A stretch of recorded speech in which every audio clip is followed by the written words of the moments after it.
أعوذ بالله من الشيطان الرجيم بسم الله الرحمن الرحيم رب اشرح لي صدري ويسر لي أمري واحلل عقدة من لساني يفقهوا قولي। আমাদের কথা ছিল যে আজকের পর্ব থেকে আমরা দাউদ আলাইহিস সালামকে নিয়ে শুরু করব, কিন্তু আমার মনে হয় যে এইভাবে ভার্স টু ভার্স যে অ্যানালাইসিস আমরা গত কয়েকটা পর্বে করেছে দাউদ আলাইহিস সালামকে নিয়ে, সেটা এক ধরনের জুম ইন করা। এখন আমাদের আবার একটু জুম আউট করার দরকার, যে আমরা একটু দূর থেকে যদি পুরো তালুত আলাইহিস সালামের পুরো কাহিনীটা দেখি, তাহলে কয়েকটা জিনিস মাথায় রাখতে হবে। প্রথম কথা হচ্ছে যে দোয়া সবসময়, এবং এই জিনিসটা আসলে আমার কাছে খুবই ইম্পর্টেন্ট মনে হয়, এবং ইটস মানে মানে আপনারা যদি বলেন যে এই কথাটার সবচেয়ে বড় রিমাইন্ডার কার জন্য, এই কথাটার সবচেয়ে বড় রিমাইন্ডার আমার নিজের জন্য, যে দোয়া কি সবসময় আমাদের মনের মতন করে পূরণ হবে কিনা, মানে দোয়া কি সবসময় মনের মতন করে পূরণ হতে হবে কিনা। আল্লাহ সুবহানাহু ওয়া তাআলা কি কোথাও আমাদেরকে এরকম বলেছেন কিনা? কারণ যদি আল্লাহ সুবহানাহু ওয়া তাআলা বলে থাকেন, তাহলে না আমরা ওনাকে ধরতে পারবো, বিকজ আল্লাহ কোরআনে বলতেছেন যে নিশ্চয়ই আল্লাহর ওয়াদা সত্যি। এই জন্য অনেক কিছু আমাদের জীবনে হয় যখন, তখন আমাদের মানে প্রশ্ন করা উচিত বা আমাদের মাথায় রাখা উচিত যে এরকমটা যে হবে না, এটা কি আল্লাহ কোথাও কথা দিয়েছেন?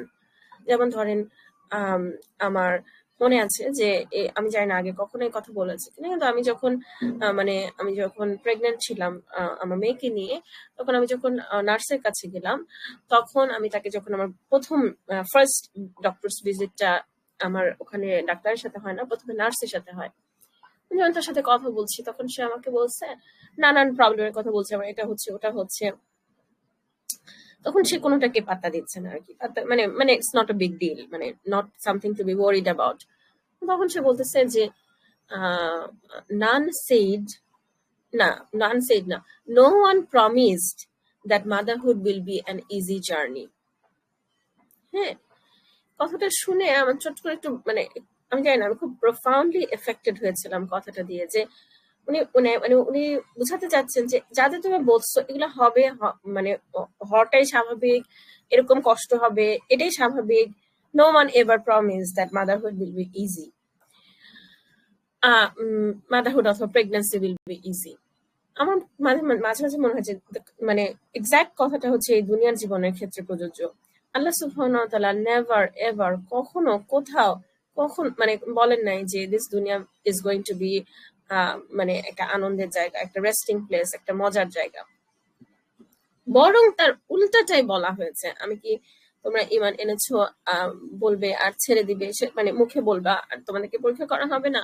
সূরা বাকারা 155 নম্বর আয়াত আমরা সবাই হয়তো জানি যে আল্লাহ সুবহানাহু ওয়া তাআলা বলছেন যে কি দিয়ে আমাদেরকে হয়তো পরীক্ষা করা হবে, যারা ধৈর্যশীল তাদেরকে সুসংবাদ দাও, যারা বলে ইন্না লিল্লাহি ওয়া ইন্না ইলাইহি রাজিউন। তো এটা আমি এখন কেন বলছি, কারণ হচ্ছে যে আমি একটা জিনিস খুব ফিল করি যে আমরা যারা আছি আমাদের এই মানে অধিক টেকনোলজির যুগে, আমাদের একটা প্রবলেম হচ্ছে, আমরা যারা শিক্ষিত জেনারেশন বলতে পারেন, যারা হয়তো বা এই টেলিগ্রাম চ্যানেল যার অডিয়েন্স, আমরা মোটামুটি একটা অ্যাফ্লুয়েন্ট ব্যাকগ্রাউন্ড থেকে মোটামুটি আসছি। হ্যাঁ, আমাদের ঠিক ওই অর্থে মানে হয়তো বা খাওয়া পড়ার ইস্যুস নেই, ইন্টারনেট আছে, স্মার্টফোন আছে। এই আমার মনে হয় যে আমাদের একটা প্রবলেম হচ্ছে যে we have too much control over our life. হ্যাঁ, আমাদের আমাদের যদি এমন হতো যে সারা বছর ধরে ধান চাষ করলাম, এরপরে আমি ফসলটা ঘরে তুলতে পারবো কিনা এটা ডিপেন্ড করতেছে বর্ষার বৃষ্টি কেমন হবে সেটার উপরে, ওয়েদারের উপরে, আমার পুরো বছরের এফোর্টটা ধ্বংস হয়ে যাবে কিনা সেটা ডিপেন্ড করতো আমার কন্ট্রোলের বাইরে কোনো কিছুতে, তাহলে আমার মনে হয় যে আমরা আরো বেশি হাম্বল হতাম।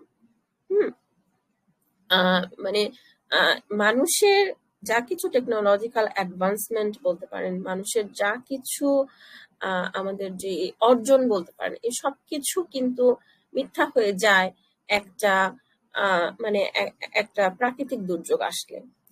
মানে কারণ আপনি দেখবেন যে আমাদের কন্ট্রোলের উৎস কি? ইন্টারনেট, মোবাইলের নেটওয়ার্ক, এগুলো।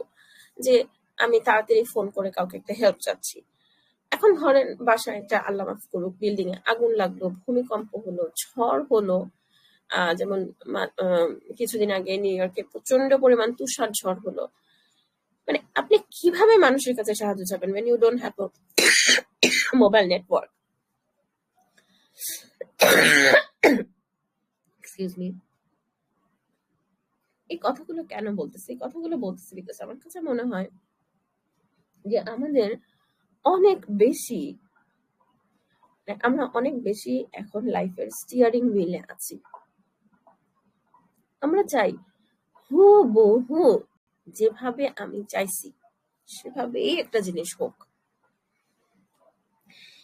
সেই দোয়াটা হয়তো একটা দোয়া পূরণ হচ্ছে, কিন্তু সেখানে একটা কোনো কিন্তু আছে, সাথে অন্য কিছু হয়েছে, অথবা দোয়াটা 100% পূরণ হয় নাই, 99% পূরণ হয়েছে। তখনও আমাদের দেখা যায় যে একটা ব্যাগরবাই আসে, তখনও দেখা যায় যে আমরা 100% শুকরানা করতে পারতেছি না। এবং আমি সে যে এগুলো এক্সারসাইজ হওয়া উচিত,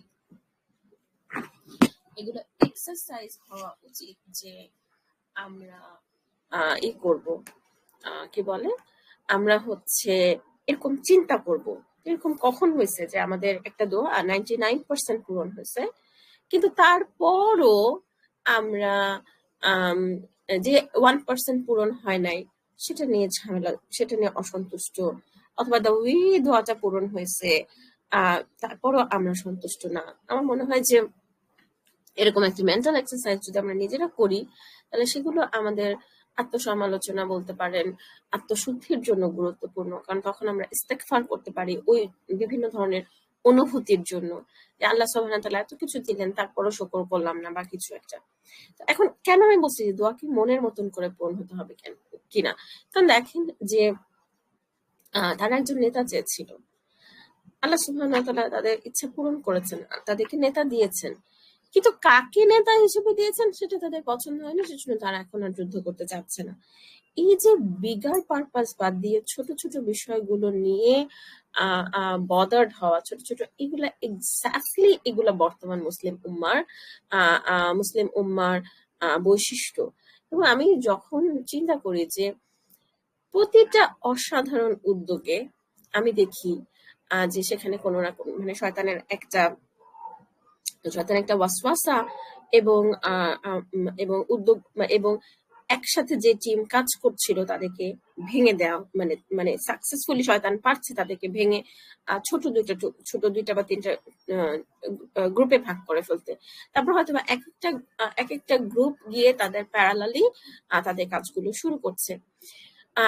এবং যে জিনিসটা সবচেয়ে খারাপ লাগে সেটা হচ্ছে যে প্রতিশোধ স্পৃহা হিসেবে অথবা মানুষকে টানার একটা হিসেবে সেম ডেটে অথবা মানে সেম ডেটে ডিফারেন্ট ভেন্যুতে প্রোগ্রাম অ্যারেঞ্জ করা। আমি যখন এই জিনিসটা দেখি তখন আমার কাছে মনে হচ্ছে সেম ডেতে কেন করছে, ওরা হয়তো বা একটু খোঁজ নিলে বা একটু ইনফলে মনে হচ্ছে যে ও আচ্ছা এই দুটো গ্রুপের মাঝে লাগালাগি সেজন্য তারা সেম ডেতে ইভেন্ট করছে। হ্যাঁ, এগুলো যে কি পরিমাণ শয়তানের চক্রান্ত আমি জানি না যে সেগুলো আমরা আদৌ বুঝতে পারি কিনা। তো মানে এইটা একটা যে বিগার পিকচারকে বাদ দিয়ে আমরা যে ছোট ছোট জিনিসগুলোকে নিজেদের মধ্যে জিনিসগুলোকে করে রিজলভ করে আমরা বিগার পিকচারের দিকে তাকাতে পারছি না, যেটা এক্স্যাক্টলি এই সময় হয়েছিল যে আচ্ছা তালুত আলাইহিস সালামকে তাদের পছন্দ না, তালুত আলাইহিস সালাম বেনিয়ামিনের গোত্র থেকে আসছে এই জিনিসটা তাদের পছন্দ না, আচ্ছা ঠিক আছে what ever, let's keep this aside, আমাদের ওই ইগোটাকে বাদ দিয়ে আমরা কালেকটিভলি যুদ্ধ করে তালুত আলাইহিস সালামের নেতৃত্বে যুদ্ধ করে আমরা আমাদের আবার রাজত্ব ঘর বাড়ি এগুলো ফিরিয়ে নিয়ে আসি। না, এই মেন্টালিটি তখনও বনি ইসরায়েলের মধ্যে ছিল না, এখনো আমাদের মধ্যেও নাই। এবং যেটা অন্ধ গোত্রপ্রীতি, যে আপনি যদি প্যালেস্টাইনের হিস্ট্রিটা কখনো পড়েন, আমার আসলে এটাতে খুব আগ্রহ আছে। আমি একসময় টুকটাক পড়াশোনা করেছিলাম শিক্ষক সন্ধানে যখন লিখছিলাম তখন শুরুর দিকে, তখন আসলে আমার প্ল্যান ছিল আমি এটাকে প্যালেস্টাইনের হিস্ট্রিতেই কনভার্ট করব। তারপরে লেখাটার গতি প্রবাহ কিভাবে যেন ফেসবুক অডিয়েন্সের আগ্রহ থেকেই এটা চেঞ্জ হয়ে এখন এরকম একটা নবী রাসূলের কাহিনীতে চলে গেছে। আলহামদুলিল্লাহ আলা কুল্লি হাল প্যালেস্টাইনের হিস্ট্রির চাইতে হয়তো বা শিকড়ের সন্ধানে এখন যে ফর্মে আছে এটাই অডিয়েন্সদের বেশি জরুরি দরকার ছিল। যাই হোক, যেটা বলছিলাম যে অন্ধ গোত্রপ্রীতি, আপনি যদি প্যালেস্টাইনের হিস্ট্রিটা দেখতেন তাহলে আপনারা দেখতেন যে আজকে যে প্যালেস্টাইন এইভাবে বাকি মানে মুসলিমরা যে মানে প্রথম দিকে ইসরায়েলকে যে হারাতে পারে নাই, মানে একটার পর একটা দখল হয়ে গেছে, এখন ইসরায়েল অনেক শক্তিশালী হয়ে ফিরে আসছে। এখন ওদের সাথে মুসলিমদের পারাটা একটু ডিফিকাল্ট, কিন্তু প্রথম দিকে যখন মাত্র ইসরায়েল ফরমেশন হয়েছে তখন কিন্তু ওরা এত শক্তিশালী ছিল না। তখন তখন মুসলিমরা তাদেরকে হারাতে পারেনি জাস্ট বিকজ অফ অন্ধ জাতীয়তাবাদ। হ্যাঁ, আরব জাতীয়তাবাদ যেটা বলে যে মিশরীয়রা অপছন্দ করছে লেবানিজরা, এবং এক্স্যাক্টলি, এবং এই যে টুকরা টুকরা করা, সেটা যে কোনো ভাবেই করা হতে পারে। হ্যাঁ, এই যে টুকরা টুকরা করা, এই টুকরা টুকরা করাটা যে শয়তানের কত বড় একটা কৌশল, সেটা আমরা মানে টের পাচ্ছি কিনা, মানে আই ডাউট। হ্যাঁ, আমরা টের পাচ্ছি কিনা আই ডাউট। তো এখন আমার কাছে মনে হয় যে এই জিনিসটাতে আমাদের অনেক বেশি ফোকাস করা উচিত। In the name of pure Islam পালন আমরা এত ছোট ছোট ছোট গ্রুপে ভাগ হয়ে যাচ্ছি, এত মানে দিন কেমন টুকরা টুকরা করে ফেলতেছি, এবং একটা গ্রুপ আরেকটা গ্রুপের প্রতি যে পরিমাণ ঘৃণা বা বিদ্বেষা আমরা ধারণ করি, সেগুলো মানে কতটুকু যৌক্তিক আমি জানি না। এবং সেটার আরেকটা ম্যানিফেস্টেশন আমি বলতে চাই যে যখন আমরা দেশের বাইরে থাকি, আমরা দেখা যায় যে দেশের বাইরে থেকে এসেও আমরা শুধু আমাদের নিজেদের ন্যাশনালিটির মানুষদের সাথেই মিশি। তো এইটা আল্লাহ নোজ দ্য বেস্ট, আমার কাছে একটু খুব একটা অ্যাপ্রোপ্রিয়েট প্যারেন্টিং স্ট্র্যাটেজি মনে হয় না। কারণ আমার যে লয়ালিটি আছে আমার দেশের প্রতি, আমার বাচ্চার দেশ কিন্তু আমি যে দেশে আছি সেটা। হ্যাঁ, তাদের ওই লয়ালিটিটা থাকে না। সো আমি যদি শুধু একটা সার্টেন গ্রুপের সাথে মিশি, যেখানে আমার বাচ্চা অনেক মাল্টিপল গ্রুপের সাথে মিশতেছে, তার ফ্রেন্ডস হয়তো বা পাকিস্তানি আছে, ক্যাথলিক আছে, ইন্ডিয়ান আছে, আরব মুসলিমস আছে, কিন্তু সে যদি তার প্যারেন্টস থেকে শুধু একটা গ্রুপের সাথে মিশতে দেখে, তখন তাদের মাঝে একটা কমিউনিকেশন গ্যাপ হয়। তার প্যারেন্টস এর ফ্রেন্ড সার্কেল এবং তার ফ্রেন্ড সার্কেলের মাঝে যেহেতু একটা হিউজ গ্যাপ, সেহেতু মানে সুন্দর একটা অ্যাসিমিলেশন হয় না। তো আমার কাছে মনে হয় যে আমাদের যারা, যদি আমরা কেউ দেশের বাইরে থেকে থাকি, তাহলে আমাদের মাল্টি ন্যাশনাল সবার সাথে মেশার ক্যাপাসিটি গ্রো করা উচিত। তাহলে আমরা আমাদের বাচ্চাদের চ্যালেঞ্জের সাথে ফ্যামিলিয়ার হতে পারবো, এবং তারা আমাদের সাথে অনেক বেশি রিলেট করতে পারবে যে হ্যাঁ, আমার বাচ্চারও হয়তো একটা পাকিস্তানি ফ্রেন্ড আছে, আমারও একটা পাকিস্তানি ফ্রেন্ড আছে, আমার বাচ্চার হয়তো একটা ক্যাথলিক ফ্রেন্ড আছে, আমারও হয়তো একটা ক্যাথলিক কলিগস আছে। তখন তখন মানে তখন তাদের টিউনিংটা ভালো হয় প্যারেন্টসদের সাথে বাচ্চাদের। এবং হচ্ছে সম্পূর্ণভাবে আমার ব্যক্তিগত মতামত, এটা মানে feel free to disagree with me.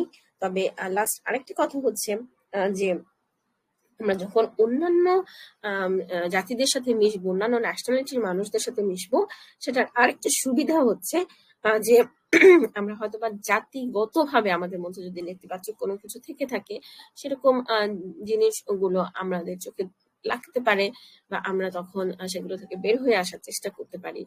যেমন আমার কাছে মনে হয় যে আমরা জাতিগতভাবে অসম্ভব ফুডি, শুধু মানে আমরা বাংলাদেশি না, আমরা সাবকন্টিনেন্টের মানুষেরা খুব ফুডি।